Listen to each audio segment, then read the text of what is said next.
So one of the things that I wanted to mention is that I have been documenting my piercings early in my career. Photography has always been a huge passion of mine. So from the very start, I started documenting and have my portfolio broken down on basically from the start to now, each year, depending on where I was working. And basically when I started here in Mexico, and then throughout some of the years that I pierced in the States and other places. The really cool thing about Flickr is that when you go to a photo, you can click on it and basically if you go and, for example, click on this image, it will tell you basically how that photo was taken. So it will tell you which camera was used, which parameters, and everything that was used to take that actual photo. And so in the last few years, I haven't really been using Flickr as much because of Instagram. So Instagram is where I've been posting my portfolio basically. And so right now what I used to shoot my photos with is this camera, which is the Sony a7R II, and the lens I have on it, which I've been really getting to use a lot for my photos lately, is the 92.8 macro, and it's a beast of a lens. It's probably my favorite lens ever, and just been getting to use it a lot, and especially for the really nice jewelry shots like the one I posted earlier in the forum. So I'm just gonna grab the memory card and go through like my whole process for editing. And so the first thing I do is just go into Lightroom, and we're gonna import my images. And this is actually, right now I'm on my lunch break, so I'm gonna try to edit a quick photo that I just pierced earlier today, a couple of hours ago. So I'm very particular about the process that I use. Is basically the same process every time. And it's good to have a process, that way your images start having a look to them, almost to the point where people can recognize your work just by looking at the photo. I did have someone make a logo for me, and I've been using it a lot lately, which is something that I don't know, it's just something that it's nice, but it doesn't have to be like super overwhelming in the image. So the first thing I'll do is just zoom in. Oof. So I really like that everything is in focus here, the feather and this other piece. And right away, the one thing I can notice is with macro, there's a little bit of lens aberration. So maybe right away, I'll go into the lens correction, and we'll click on remove chromatic aberration, and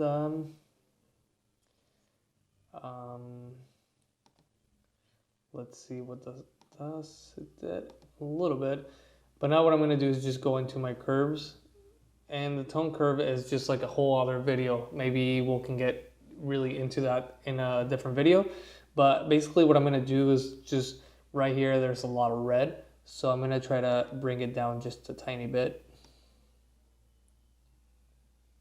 But we want to maintain the natural look of it. Obviously it's a little red because it's fresh. I'm also going to get the exposure a little bit up, and maybe turn a little bit of the yellows in. Usually maybe you'll notice there's always a little hint of green in my images. I do like to bring it down a little bit. And let's pull up the contrast a little bit, and we'll bring down the highlights a bit. And this is just to really get that. We don't want to have this blown out. We want it to be as nice and detailed as possible. Also bring down the whites a tiny bit and the blacks. And this is just to try to, these a little minor tweaks that you might want to start playing around with in Lightroom just to get your touch. This is my process, doesn't mean that it's the right way to do it. There's obviously a lot of different ways to get your images looking the way that you want them to. This is just, I'm just really used to doing this, so I kind of just go in here, and as I go start moving around what I know I like to get that look. that I like for my images. So the tone curve, as I said, is sort of like a whole other video because it's something that it's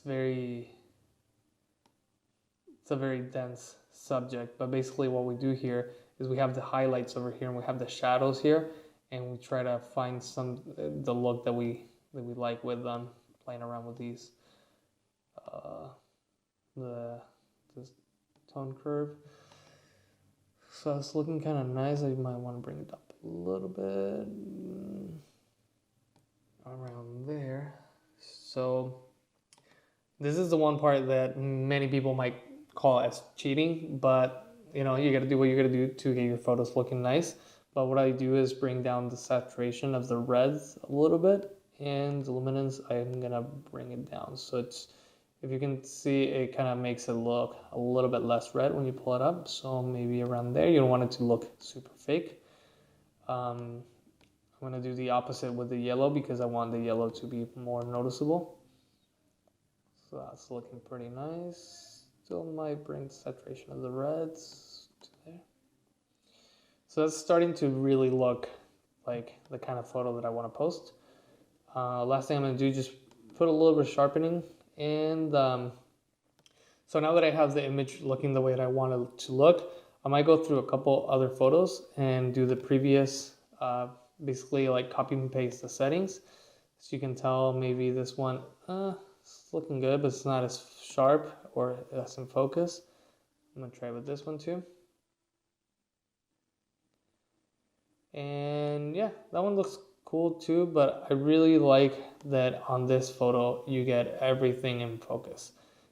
And so right now this image is looking pretty good to me, but there's only so much I can do in Lightroom. So basically once I'm done doing all these different things to the photo, I'll go ahead and bring it into Photoshop. So now that we have it in Photoshop, the first thing I might do is just a crop. Make sure that I get what I want in the image. And so the first thing I do in Photoshop is get the sharpening and just make sure that I go over the piece of jewelry, so that way we know that it's looking as sharp as possible. And I like most of this image for the most part, but I'm gonna start playing around with a couple of the things that I usually mess with. And I'm actually gonna bring the brightness down, but I'm gonna go ahead and get the exposure up a little bit. And this is just kind of to get the mood of the image the way that I want it to look. Just looks cool. Maybe right there. Feels like maybe there's a little too much offset, so I might bring it up to 41. That's looking alright. Okay. So pretty much the photo is done. It just feels like something's not quite right with the tones. But first thing I'm going to do before we go into that, I'm going to drop in my watermark for my logo. And I'm going to try to place it somewhere. I've been doing this lately where I just kind of place it right there. But I bring it down the opacity so it's almost like just, you can sort of just know that something's there, but it's not really in your face. And I'm going to bring the VVLA watermark also and put it somewhere nice where it's not too overpowering, and just kind of maybe even right there. That looks all right. I'm going to go ahead and flatten the image. And now for the last touch, I'm just going to go ahead and work with the color balance. So as you can tell, there's a little bit of red still, so I'm just going to bring it down a bit, not that much. And I'm just going to mess here with the different tones for the midtones, the shadows, the highlights, and find that look that I really like.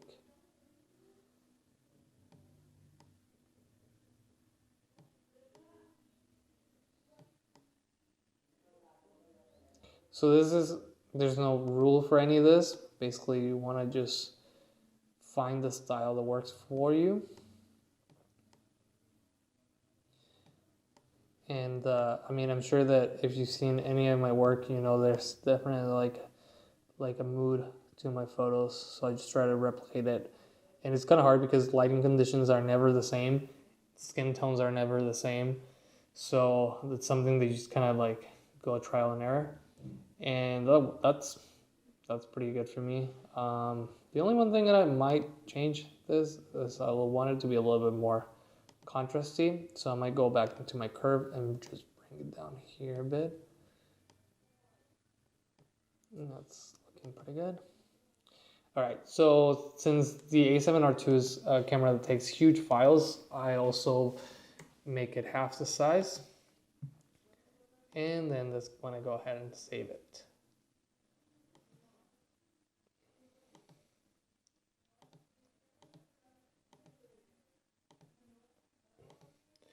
So basically the process, what I do to get my photos to Instagram. So this is what the final photo looks like.